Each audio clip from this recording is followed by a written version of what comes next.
अस्सलामुअलैकुम वरहमतुल्लाहि वबरकातुहू। दोस्तों, मैं इरफान खान। जैसा कि आप तमाम को पता है, डेली अपडेट्स हम देते हैं आपको। और फिलहाल तो जो है मौसम है पूरा टैट के फॉर्म का, तो बहुत से जो है स्टूडेंट से बहुत से तलबा ने जो है फॉर्म भर दिए हैं और बहुत सौ से मिस्टेक्स हो रही है। तो वीडियो का मकसद क्या है कि वीडियो का मकसद यही है कि आप तमाम को जो है अपने जो भी मसाइल है, जो भी मसले मसाइल है, खुसूसन जो है आईबीपीएस कंपनी के टोल फ्री कॉल सेंटर पर जो है आपको उससे मुतालिक जो है इंफॉर्मेशन जो है लेना है और अपने जो भी मसले उसका जो हल है वो उनसे पूछना है। यानी बताने का मकसद ऐसा है कि आप अपने दोस्त से या अपने जान पहचान वाले से या ऐसे कोई शख्स से राय मशवरा करते हैं जो डेफिनेटली आपको सही जो है इंफॉर्मेशन दे सकता है, डेफिनेटली तो अलग बात है। लेकिन फिर भी अगर वो बताता है तो उसकी तफ्तीश करने के हिसाब से आपको आईबीपीएस कंपनी को कॉल करना जरूरी होता है। ठीक है, आज मैं इतवार के दिन आज बहुत सारे वीडियोस अपलोड करूंगा जो मवाद से मुतालिक होंगे, जो खुसूसन आपको इंशाल्लाह जरूर फायदा कुछ ना कुछ जरूर देंगे। तो आपको करना है, मैं टोल फ्री नंबर जो है स्क्रीन पर दे दूंगा आईबीपीएस वालों का। फिलहाल इतवार होने की वजह से नहीं, लेकिन कल आप अगर कॉल करें, यानी कि कम से कम आपने कॉल कर दिया तो आप 50 दोस्तों को आपने बता सकते हैं। सबका कॉल करना जरूरी नहीं है, लेकिन उन 50 को भी ट्राई करना होगा। और पूरे मसले क्या है पूरे आपको जो है वो क्या बोलेंगे उसको पूछना होगा। एक बार लगा रहे एक मसला पूछ रहे, ऐसा मत करो। ठीक है, इसके अलावा मैं बोल रहा हूं कि जो भी वो बोल रहे हैं तो वो हो सके तो उसको रिकॉर्ड करके रख लो, ताकि हमको बार बार कंफ्यूजन ना हो और अपना अगला दोस्त उससे कंफ्यूज ना हो और बोलने में अपने को तकलीफ ना हो। तो कोई भी आपको बोलता है तो तफ्तीश बहुत जरूरी है, और तफ्तीश से भी बेहतर है कि आप नोटिफिकेशन की पीडीएफ की एक बार प्रिंट निकालो, पूरी प्रिंट पढ़ो। जहां जहां आपको सही लगता है कि ये पॉइंट नोट डाउन करे जैसा यानी हाईलाइट करे जैसा है, तो वहां टिक कर दो कि ये पॉइंट जरूरी है, जैसा कि सिग्नेचर, सेल्फ डिक्लेरेशन फॉर्म और थंब वगैरह के बारे में। इसके अलावा एजुकेशनल क्वालिफिकेशन और प्रोफेशनल क्वालिफिकेशन के बारे में करेक्टली जो है माहिती जो है भरो। आप कौन से साल में अपियर हुए थे जो सीटेट को या महाटीईटी को, और कौन से साल में पास हुए, ये चीज बराबर भरो। जैसा कि आप मिसाल के तौर पे अगर मैं बात करूं, एक कोई है कि उसने अपियर जो किया था 2017 में किया था, ये एक मिसाल के तौर पे 17 के दिसंबर में उसने वो एग्जाम दिया है, या 17 के दिसंबर या नवंबर में एग्जाम दिया और रिजल्ट आया फरवरी 2018 को मिसाल, तो उसका जो ईयर ऑफ पासिंग आएगा, ईयर ऑफ पासिंग जो आएगा वो आएगा 2018, और आपने अपियर कब करे थे 2017 को। ये है उसके मायने। और जो आपको जो परसेंटेज पूछा जा रहा है, यानी कि जो परसेंट, यानी कि मिसाल के तौर पे 100 मार्क है आपको, तो नियर अबाउट 66% के आसपास या 66% के आसपास हो रहा 150 में से। ठीक है, तो आपको परसेंटेज डालना है। अब यहाँ परसेंटेज डालते टाइम जो भी परसेंट आ रहा होगा कैलकुलेटर पे वही डालो। तुम एजुकेशनल क्वालिफिकेशन में अगर मिसाल के तौर पे 65.38 आ रहा है और तुमने 65 डाल दिया तो इसका कुछ आगे पीछे हो जाता, उतना कोई मसला नहीं है। लेकिन सीटेट पर और महाटीईटी पर ही तुम्हारा सिलेक्शन होगा, यानी कि सिलेक्शन मतलब तुम्हारी भर्ती का जो टेट का एग्जाम होगा और टेट के बाद में जो पहले नंबर पर जो चेक किया जाएगा वो महाटीईटी और सीटेट होगा। तो इसलिए अपियर कब हुए, यस अपियर हुए थे क्या, यस हुए, तो उस पर यस करना है सिर्फ। ठीक है, लेकिन अगर 2021 में 22 में पेपर दिए और 22 में ही पास हो गए तो 22 ही आएगा, उसमें कोई शक नहीं। वहां अपियर में यस करना है सिर्फ, और नो करेंगे तो फिर नीचे ऑप्शन नहीं खुलेगा।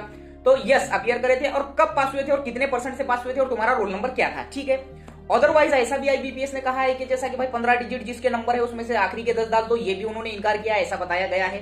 तो आईबीपीएस कंपनी को एक इंसान जो है कोई भी कॉल लगाओ, और अगर वो उठाता है तो कम से कम 5 से 10 सवाल उनसे पूछकर उसकी रिकॉर्डिंग करके अपने दोस्तों में उसको इजी लैंग्वेज में बता दो, इजी वे में बताओ। तुमको कोई भी जो है बोलता है कि हाँ ये कर ले, हो जाता है, हाँ वो कर ले, तुम फट से जाकर टिक कर लेते है ना। तो as per the norms of NCT बोले तो वो नो कैसा आएगा, तुम पास है ना, वहां यस करना होगा। तो तुम्हारा वो सीटीईटी या महाटीईटी फेल काउंट नहीं होना, वहां नो कर दिए तो, या फिर जो भी करे होंगे। तो तुम्हारे दिल में जो भी सवाल आ रहे वो हम लोगों से, जो भी तुमको इन्फॉर्मेशन वगैरह दे रहा है, हम लोगों से पूछने से बेहतर है। हम पर कोई ऐसा ये नहीं बोल रहा हूं मैं, लेकिन उनसे भी पूछो, मेरी यही तुमसे रिक्वेस्ट है। और एक ने पूछा तो 100 लोगों को उस तक जो है ऑथेंटिकली पहुंचाओ। रिकॉर्डिंग बोले तो रिकॉर्डिंग पहुंचाओ या बाकी कोई चीज, लेकिन प्रूफ के साथ पहुंचाओ। तुम जबानी कोई भी चीज बोलने में कोई मजा नहीं है। हो सके तो पूरा नोटिफिकेशन पढ़ो। अगर अगले वाला अब तक जितनी गलतियां होगी, जिसने अभी तक फॉर्म भरा ही नहीं, और जितनी भी गलतियां हुई अब तक, वो गलतियों से सीख ले लो, और उन्होंने जो गलतियां करे अब वो करो मत। 2-4 बार फॉर्म भरने से यार कितना पैसों का नुकसान हो रहा तुम खुद समझ सकते।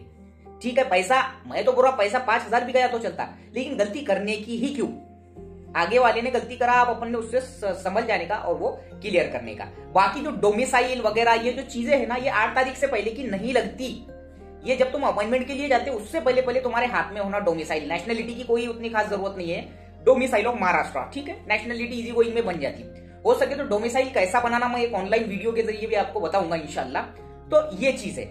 बाकी अगर मैं बात करूं दूसरे सर्टिफिकेट्स की, तो वो 8 तारीख से पहले पहले आपको जो है 28 फरवरी से पहले आपकी एज कंप्लीट होना, और 8 तारीख से पहले पहले आपके वो जिस पर आप फायदा लेना चाह रहे जो रिजर्वेशन का, वो कंप्लीट होना। अदरवाइज बाकी तो चीजें सब क्लियर है। तो कल जो है पीर के दिन कॉल लगाओ, कोई भी एक शख्स लगाओ, मुझे कमेंट बॉक्स में पूरी डिटेल्स बता दो, मैं उसके जरिए बताऊंगा। या जो मेरे दोस्त लोग हैं जिन्होंने बात की है, बाकायदा यार हो सके तो रिकॉर्डिंग करो, 5 से 10 सवाल पूछो उनसे। एमएससी पुणे को मत लगाओ, सीधा सीधा आईपीएस कंपनी को लगाओ। अब क्या मसले मसाइल पूरे बोलो, ऐसा हो गया तो ऐसा होगा, वैसा हो गया तो ऐसा होगा, ये तमाम चीजें हैं। हमारे से गलती हो गई, एडिट का चांस देंगे, एडिट का उन्होंने तो नहीं बोले, फिर भी अपने दिल की तसल्ली करो। कोई क्या बोलता है, अपने दिल में किसी और शख्स को, अपने दोस्त को बहुत महान मान लेना, ये भी हमारे एक ओवर कॉन्फिडेंस का हिस्सा है। तो हो सकता है उसने कुछ हाँ कर दे, यस बोल दिया और वो कर दिया, अपनी गलत हो गया, तो अभी भी तुमको उसका एहसास हो रहा होगा, ठीक है। अब फॉर्म भरे बात कि उसने यस था नो था, तो तुम कब अपियर हुए, यस, और कौन से साल में पास हुए और क्या रोल नंबर था, ये चीजें तुम्हारी परफेक्टली चेक की जाएंगी, ठीक है। इसके अलावा जो अपना एसएससी का जो नाम था, यानी कि इस 10वीं के इस पे जो भी नाम था उनका बोर्ड सर्टिफिकेट पे और रिजल्ट पे, तो वैसा ही चाहे जैसा हो वैसा ही डालो। नीचे उसने पूछा है, और शुरुआत में भी अगर जैसा कि शुरुआत में बहुत सोने 10वीं के जैसा डाल दिया तो चलता, कोई मसला नहीं। आधार कार्ड पे तुम्हारा और वो नाम वैसा ही रहता, आगे पीछे रहा तो भी कोई मसला नहीं जाता। तुम्हारे मेन चीज है कि ऑल डॉक्यूमेंट्स पे, जैसा कि अगर मैं हूं तो अगर मेरा नाम कहीं पर, जैसा 10वीं के इस पर मेरा जो नाम था खान इरफान खान अकरम खान था, और आधार कार्ड पे सिर्फ मेरा इरफान अकरम खान नाम है, तो ऐसा कुछ हुआ क्या? कुछ भी नहीं हुआ। ऐसा कोई उन्होंने रोके क्या? नहीं रोके। मसला ये रहता कि भाई तुम खान के जगह शेख बोल देंगे, शेख के जगह ऐसा कुछ और बोल देंगे, मिर्जा बोल देंगे, बेग बोल देंगे, तो ये चीज काबिले कबूल नहीं है। बाकी अदरवाइज कुछ भी नहीं है। एसएससी का पहली लैंग्वेज क्या थी? उर्दू, ठीक है। एसएससी के जो 10वीं हुई, 10वीं में पहली लैंग्वेज क्या थी? तो ये उर्दू। यहाँ अच्छा उसने ऑप्शन दिया, यहाँ बहुत बेनिफिट मिलेगा। उर्दू मीडियम वालों का जो सिलेक्शन होगा, उर्दू मीडियम्स पर या किसी भी मीडियम पर आप सिलेक्शन जो होगा, तो वो सवाल के बेस पे होगा कि पहली लैंग्वेज क्या थी 10वीं में। तो 10वीं में पहली लैंग्वेज हमारी उर्दू थी। जिसने भी उनको निवेदन दिए होंगे, वो इस चीज का ये फायदा हुआ कि अब वहां सिर्फ और सिर्फ उर्दू मीडियम के सिलेक्शन होंगे। उर्दू मीडियम के पहली लैंग्वेज यानी कि 10वीं उर्दू मीडियम में 100% कंपलसरी है कि होना ही होना। अदरवाइज ज्यादा फ्रस्ट्रेट होकर फॉर्म भरेंगे तो तुम 100% गलती करेंगे। कूल माइंड से करो, और दूसरों ने क्या गलतियां करी बस इतना देख लो। कुछ भी मत करो, दूसरों ने क्या गलतियां करी ये देख लो, बाकी हो जाता। अब इसके बाद की बात बता रहा। प्रेफरेंसेस के टाइम, प्रेफरेंसेस जब भी आएंगे तुम्हारे मार्क के बेस पे, अल्लाह के वास्ते गलती करो मत। एक बार खाली पढ़ो। मैं अभी भी बोल रहा कि 70% उर्दू मीडियम के बच्चों ने वो पीडीएफ पढ़े, इतनी जो नोटिफिकेशन आई, एक ने भी नहीं पढ़ाऊंगा। 70%, 30% बच्चे होंगे जो इल्ला माशाल्लाह जिन्होंने पढ़े होंगे। तो ये चीज है प्रेफरेंसेस के टाइम। मैं तो बोलूंगा प्रेफरेंसेस के टाइम कि ऐसा है वैसा है, उसका मतलब वो है, इसका मतलब वो है। देखो मराठी हमको नहीं आती और वो नोटिफिकेशन हमको नहीं समझता, ये बहुत बड़ी गलती है हमारी। यानी कि इतना भी जैसा हमको हलगर्जीपना नहीं करना चाहिए। आप प्रेफरेंसेस में गलती करेंगे तो वहां फिर सीधा सीधा अपना नुकसान ही याद रखना। इसलिए प्रेफरेंसेस का इंतजार करो, वो मार्च अप्रैल में जब भी आएंगे जब डालो, और जून जुलाई में नियुक्तियां मिलने पूरे तय है इंशाल्लाह। उम्मीद है कि ज्यादा से ज्यादा उर्दू मीडियम की और हर मीडियम की ज्यादा से ज्यादा जगह आएंगी। बेचारे मराठी मीडियम वाली भी 2017 के 135, 134 मार्क पर खाली बैठे हैं, ओबीसी ओपन वाली। अब इस पे से अंदाजा लगाओ कि हम अल्लाह के करम से कितने फिर भी सेफ है। उर्दू मीडियम वाले लास्ट टाइम जो है लग गए थे, ये हमारी किस्मत है, बहुत बड़ा लगा एहसान है। और एक बात याद रखो, खुद का फायदा मत देखो, अपने को जो मालूम हो रहा अपने दोस्त से शेयर करो।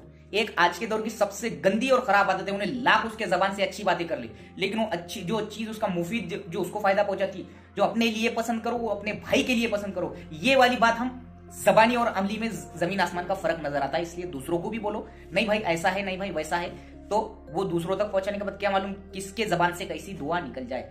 और जितने भी लोग मुझे कमेंट बॉक्स में बताते कि भाई यूजफुल है, हेल्पफुल है, आपका बहुत अच्छे है, तो तुमसे एक ही मैं मांगूंगा एक चीज कि मेरे लिए, मेरे घर वालों के लिए, मेरे माँ बाप के लिए, मेरे अहल अयाल के लिए, मेरे खानदान वालों के लिए, और खुसूसन मेरे मरहूमीन के लिए, मेरे जितने भी खानदान के तमाम मरहूमीन है, खुसूसन जब भी तुम नमाज को जाएंगे, जब भी जाएंगे, ये चीज मेरा नाम लेकर मेरे पूरे घर वालों के लिए, मेरे पूरे खानदान के एक फर्द के लिए, खासकर मेरे मरहूमीन के लिए तुम दुआ करो नाम लेकर। यही मैं तुमसे मांगना चाहता हूँ। मिलेंगे अगले वीडियो में इंशाल्लाह। जितना फायदा हो सके उतना तुम्हारा मैं अल्लाह मेरे जरिए कराएगा जो मेरे पास है। अगर मैं कोई मोड़ पर गलत साबित होता हूँ या कुछ गलत बोल देता हूँ और वो तुम बोलते हैं सर ये इन्फॉर्मेशन गलत है, तो उसको एकदम झपट्टे से एकदम मुझे पकड़ो मत, क्योंकि मैं भी इंसान हूँ। तो हम ऐसा समझते होंगे कि भाई इन्होंने बोली है वो पत्थर की लकीर है, ऐसा भी नहीं रहता, कई कई गलतियां भी होती है। तो वीडियो अच्छा लगे तो लाइक करो, कमेंट करो, और उर्दू मीडियम के अपने बच्चों में ज्यादा से ज्यादा शेयर करो। और अच्छी तैयारी करेंगे तो ही स्कोर आएगा, तो ही जिला मिलेगा अपना। Otherwise depends on vacancies, merit list जो होती है वैकेंसी पर डिपेंड होती है। अगले वीडियो में मिलते हैं। अस्सलाम वालेकुम रहमतुल्लाहि व बरकातहू।